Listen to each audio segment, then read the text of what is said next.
chamar então agora o Dr. André Berger, que é conhecido de muitos aqui, professor em urologia da USC, na Califórnia, é especialista em cirurgia robótica e um grande especialista na área. Alô? Pode diminuir as luzes, por favor? Bom dia a todos. É um privilégio, uma honra muito grande estar aqui com vocês. Muito obrigado à comissão organizadora, muito obrigado, Lucas, pelo convite, Dr. Brasil, Dr. Milton Berger. É sempre bom retornar à nossa casa. Então, eu vou conversar com vocês a respeito de como estabelecer um programa de cirurgia robótica de reputação mundial. Então, vou contar uma história de sucesso que aconteceu com a gente na USC, na Califórnia. Essa história começou em 2009. Só para dar uma perspectiva global, então, o número de sistemas robóticos instalados, esse slide está um pouquinho desatualizado, mas dá para ver a perspectiva. Os Estados Unidos tem um número de sistemas robóticos que é dominante no mundo. No Brasil, a gente tem hoje 41 sistemas instalados, e tem várias limitações, principalmente de custo. O que eu acho que a cirurgia robótica traz, tem várias vantagens para o cirurgião, e essas vantagens que a cirurgia robótica traz para o cirurgião acabam sim se traduzindo para os pacientes.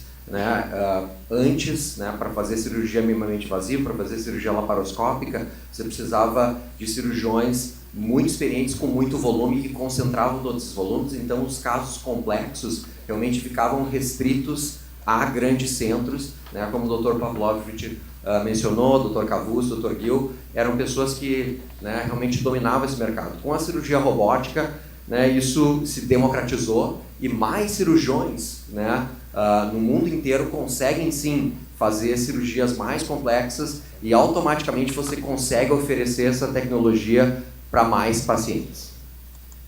O que aconteceu na USC, então, em 2009, quando nós chegamos lá, eu estava ainda no início do meu fellowship, o Dr. Gil assumiu como chefe na urologia, ele tomou o lugar do Dr. Donald Skinner, uma legenda da urologia que já estava se aposentando, e era um serviço muito conhecido no mundo inteiro por grandes cirurgias oncológicas abertas. Do ponto de vista prático, a USC estava para trás na cirurgia minimamente invasiva e estava perdendo muito mercado localmente. Então, outros sistemas como City of Hope, principalmente, mas também UCLA, Cedars-Sinai, realmente eles eram dominantes nesse aspecto, e estavam trazendo não só os pacientes para a cirurgia minimamente invasiva, mas também os outros pacientes. Então, em termos de volume, esses centros realmente estavam dominantes com relação à USC. Então, se mudou a cultura, quando a gente chegou lá tinha um robô e eram feitas 8 cirurgias em todas as especialidades no ano inteiro. Então, 2009, rapidamente, em prostatectomia radical e também nefrectomia parcial, esses volumes de cirurgia rapidamente mudaram para a cirurgia minimamente invasiva. Por quê? Porque tinha um time que tinha experiência, era comprometido, mudou as estratégias de abordar os urologistas da comunidade, então rapidamente essa tendência mudou. E esses eram os números que foram acontecendo a partir de 2009, o número de cirurgias minimamente invasivas aumentou muito na USC e consistentemente, a partir de 2016, nós temos feito mais de 1.000 cirurgias robóticas urológicas por ano na USC, o que ainda representa a grande maioria do volume de cirurgia robótica que é feita nos nossos hospitais. Olhando do ponto de vista nacional, esse é um gráfico que é um pouco fake até, porque eu coloquei aquele gráfico sim da USC só para poder comparar com os outros. Na verdade, a USC nem estava no mapa em 2009, e essa era a situação em 2016. E hoje, a gente, se considerar todos os casos que estão sendo feitos, inclusive nos hospitais satélites em que a gente faz cirurgias, provavelmente a gente deve estar batendo o número 1.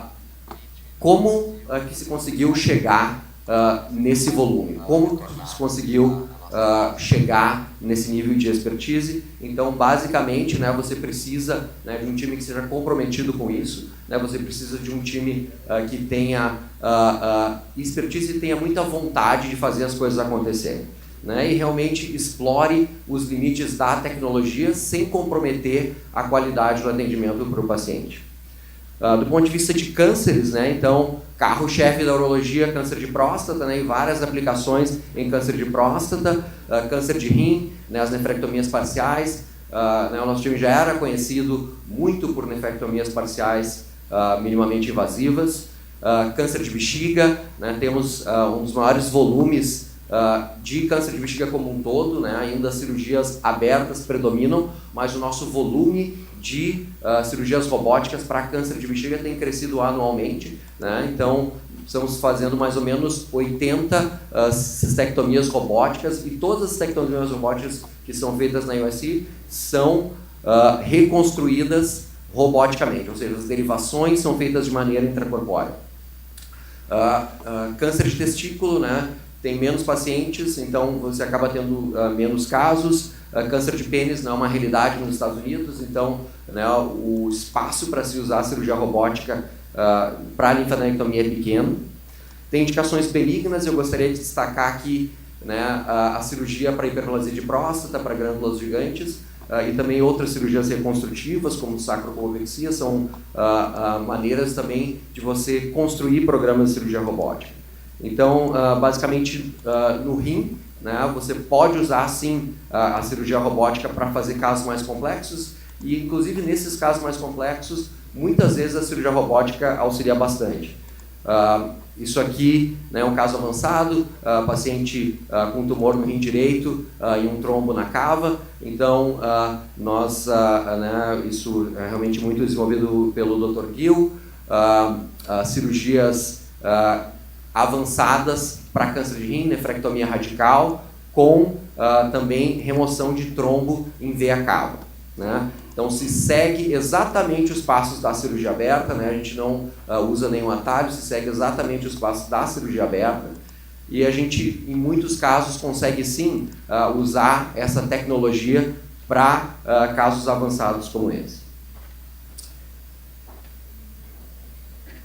O Dr. Pavlov falou né, do uso da cirurgia robótica bastante em prostatectomia radical, e eu gostaria também de destacar o uso dessa tecnologia para casos mais complexos, né? Aqui em duas telas a gente vê o desenvolvimento do plano posterior entre a próstata e o reto, né, para uma cirurgia primária para câncer de próstata, e do lado uma cirurgia de salvamento pós-radioterapia. Então, sim, né, a cirurgia robótica deve ser utilizada se você tem cirurgiões experientes, né, inclusive para casos mais complexos. Aqui uma outra cirurgia, né, um paciente depois do advento do PET-CT, o PET-CT com PSMA, que é extensamente utilizado aqui. Um paciente que foi submetido à prostatectomia radical, teve a recorrência bioquímica, foi submetido à radioterapia, teve nova recorrência bioquímica, fez um PET-CT com PSMA que mostrou um nódulo na região da loja prostática, né? Nós somos capazes, com cirurgia robótica, de chegar naquela região, identificar o nódulo, remover o nódulo, como provavelmente tinha câncer, o paciente teve a resposta do PSA. Aqui, né, o outro uso, né, a prostatectomia simples transvesical, que nós temos uma experiência bem significativa na USC, né, e foi um dos lugares que ajudou bastante a desenvolver essa técnica robótica. Aqui as cistectomias, né, indo ao encontro do que o Dr. Pavlov falou, também nós utilizamos sim o Firefly, utilizávamos basicamente para rim, mas ultimamente temos usado também para tentar diminuir a nossa taxa de estreitamento de ureter, né, que é uma crítica que se faz à cistectomia minimamente invasiva, que potencialmente pode dar sim mais estreitamento de ureter. Isso a gente pode testar, né, a vascularização do ureter distal e excisar mais ou menos o ureter de acordo com o que a gente consegue ver nas imagens. e a gente pode utilizar isso também, eu vou discutir depois em detalhe com vocês, né, como a gente pode desenvolver melhor essa questão do programa de cirurgia robótica para câncer de bexiga. Especificamente, então, né, além de ter talento, além de você ser inovador, como é que você objetivamente consegue desenvolver um programa urológico, aliás, um programa robótico de sucesso? Né? Você tem que entender o seu ambiente, né? Então, se você está, por exemplo, na cidade de Porto Alegre, quantas pessoas, né, você pode tratar, né? Quem são seus competidores, né? O tipo de marketing que é feito na cidade, né? Para você tem que se ajustar com relação a isso, né?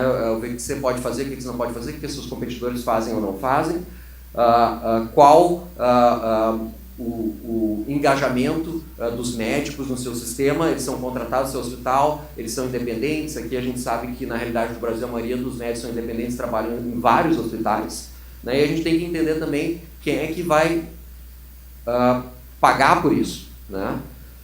Então, basicamente aqui, né, os pilares de um programa robótico de sucesso. Número 1, você tem que ter o comprometimento do seu leadership. Número 2, você tem que ter o pessoal do centro cirúrgico bem azeitado e treinado. Número 3, você tem que ter esses comitês envolvendo médicos, cirurgiões e administradores, pessoal de marketing, né? Você tem que ter uma comunicação de marketing, estratégias muito boas, né? E você tem que saber onde você quer chegar com o seu programa. Né? Muito importante, né, que a liderança do hospital, né, entenda, né, a importância do programa de cirurgia robótica e dê suporte para que isso se desenvolva. Muito importante que você entenda que você no início não vai ganhar dinheiro com isso, né, que você vai ter que apostar nisso para desenvolver não só o programa de cirurgia robótica, mas outros sistemas do hospital também.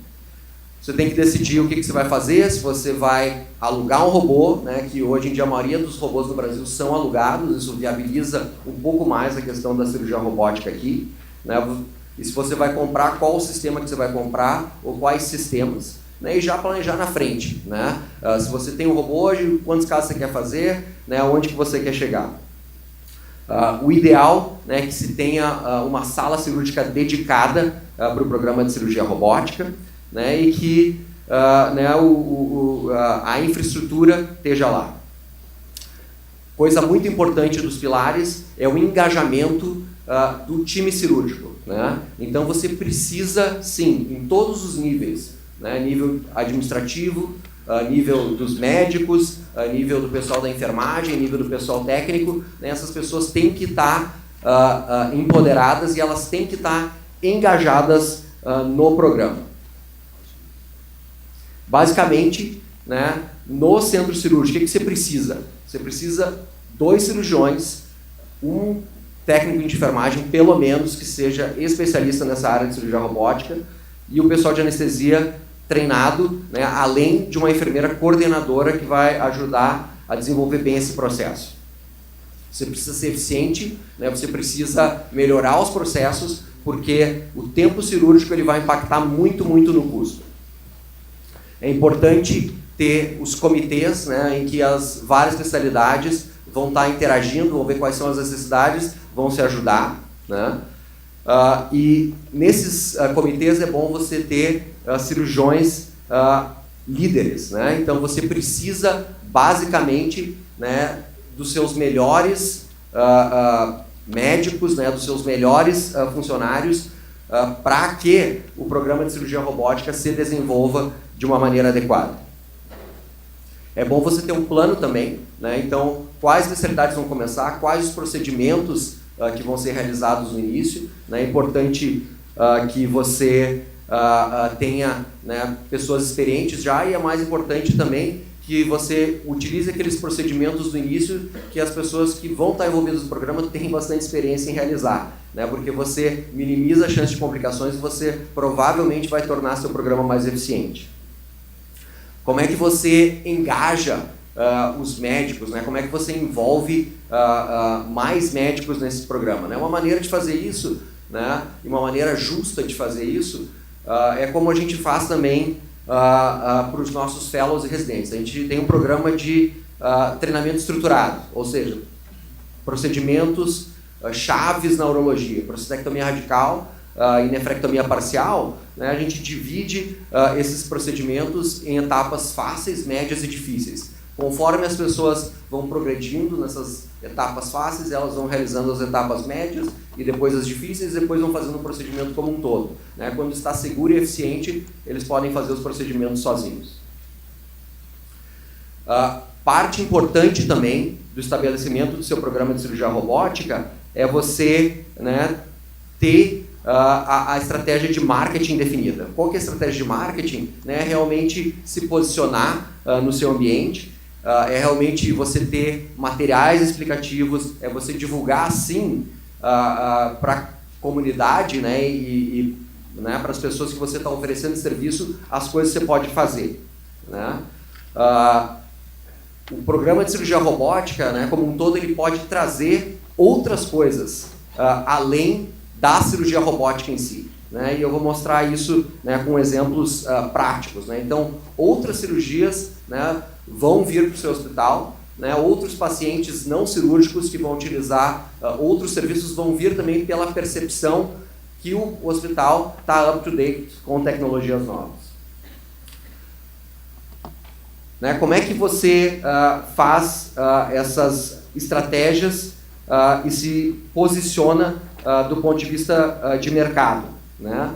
Então, de novo, né, é muito importante você ter o programa de cirurgia robótica como prioridade, é muito importante você estabelecer seu plano, é muito importante você engajar todo o pessoal que vai estar envolvido com cirurgia robótica, né, e fazer, né, com que isso funcione como uma engrenagem. Isso tem que funcionar muito azeitadamente, senão você vai ter problemas. É uma tecnologia nova, né, envolve várias coisas, tem custo alto, né, você tem que treinar pessoal, você tem várias questões políticas envolvidas, então, né, você tem que minimizar a chance de você ter problemas. Do ponto de vista econômico, né, como é que a gente torna o programa de cirurgia robótico eficiente? Né, qual é o problema? O problema a gente sabe, né, que você está utilizando, né, um sistema novo, você está usando instrumentos novos, então você vai ter mais custo. Então, como é que você compensa essa questão do custo? Né? Tem várias estratégias para isso. Né, você pode diminuir a sua taxa de internação, por exemplo, né, e você tem que trabalhar também nos custos diretos e indiretos dentro do centro cirúrgico. Cirurgia minimamente invasiva, desde a laparoscopia, é mais caro, sim, né? Mas você pode diminuir internação, diminuir complicações, diminuir transfusão sanguínea, e isso vai impactar, sim, na melhora e eficiência do seu programa. Se você consegue ser eficiente, né, ao longo do tempo, você vai conseguir equiparar esses custos. Em centros de maior volume, né, você consegue, né, com programas adequados, fazer com que cirurgia aberta e cirurgia robótica tenham custos semelhantes. Pacientes pediátricos, né, outro exemplo, né, se você for mais eficiente, você consegue diminuir custos, sim. Aqui do ponto de vista de tempo, né, quão eficiente você tem que se tornar para que o seu programa seja lucrativo, né? Então, o mais importante, às vezes, não é nem o tempo cirúrgico, mas o tempo de sala, né? Se você consegue diminuir o tempo global de sala, você consegue diminuir, sim, custo. Outra coisa importante para o hospital como um todo, né? Se você começar a utilizar a cirurgia robótica para fazer casos mais complexos, né? Você fazendo casos mais complexos, né? Você atrai pacientes que vão utilizar outro serviço do hospital, então você aumenta a sua margem. Então, fazer cirurgias complexas, não só robóticas, é bom para o hospital, né? Mas a cirurgia robótica faz com que você engaje mais os cirurgiões e você acabe atraindo mais casos complexos para o seu hospital. Isso é um ponto importante. Do ponto de vista... esse é um exemplo de um hospital de Las Vegas, um hospital que não era conhecido, chama Summerlin. e eles iniciaram o programa de cirurgia robótica deles há 9 anos. Né? Eles utilizaram isso como flagship do programa deles, e eles aumentaram muito o número de cirurgias global que era feito lá, e eficientemente eles conduziram o programa e eles conseguiram, sim, aumentar a margem que eles tinham com os procedimentos robóticos e com todos os procedimentos em si. Isso também são dados desse hospital, né? Então, os cirurgiões robóticos, né, que estão levando casos para esse hospital, eles acabam trazendo casos não robóticos também. Se vocês olharem o lucro que o hospital tem com os casos não robóticos que os cirurgiões robóticos trazem, inclusive é maior do que o lucro que os casos robóticos que aqueles cirurgiões proporcionam para o hospital. Como você pode, então, melhorar né, a sua estratégia? Isso aqui é um exemplo de esterectomia. Né? A esterectomia robótica como um todo estava mais cara do que aberta. Né? Mas, porém, nesse contexto, né, se você faz esterectomia robótica e manda os pacientes para casa no mesmo dia, né, esses pacientes começam a dar lucro para o hospital. Então, né, você tem que olhar os detalhes, né, não só o custo bruto, mas por que isso está encarecendo o sistema.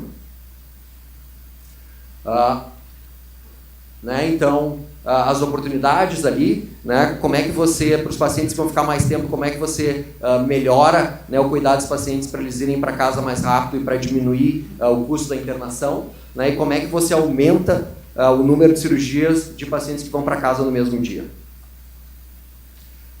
Do ponto de vista de esterectomia também, né, se você for olhar, né, as margens de casos não robóticos em cirurgiões robóticos, né, está se perdendo dinheiro, e cirurgiões não robóticos fazendo casos não robóticos, eles estão ganhando dinheiro.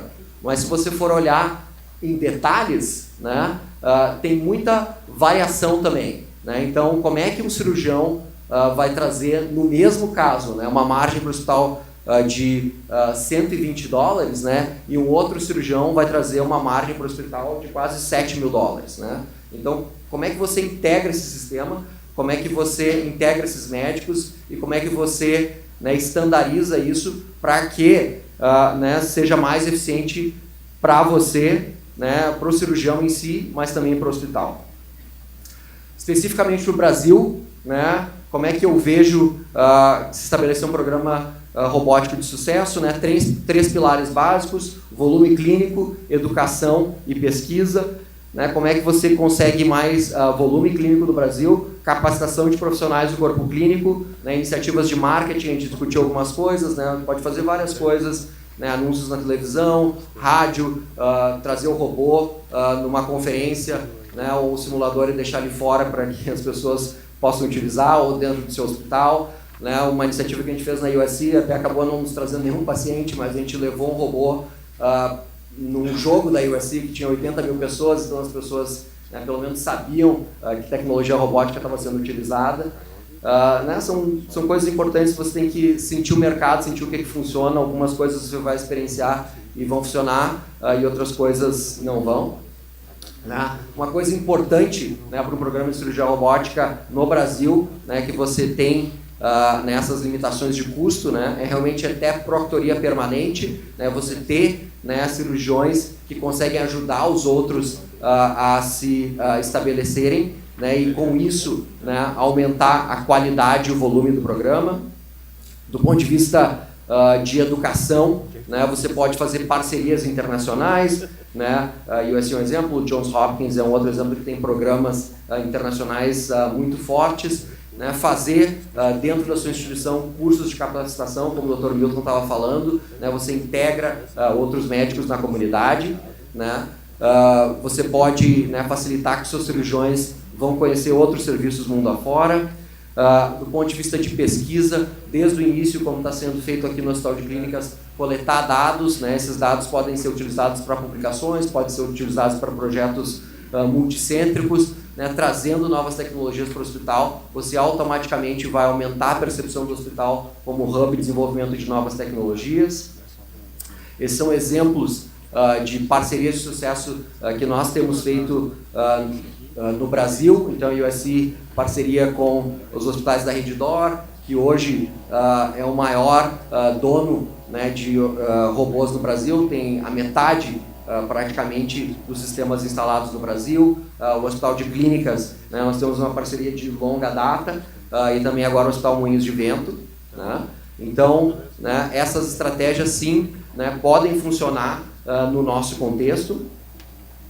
Concluindo então, né, como é que você faz um programa robótico de sucesso? Você tem que tornar o programa de cirurgia robótica importante, né? Tem que ser uma coisa prioritária no seu hospital, né? Se você tiver que melhorar a formação dos seus médicos, ou tiver que contratar médicos de fora, faça isso, né? Porque é um programa crítico do seu hospital.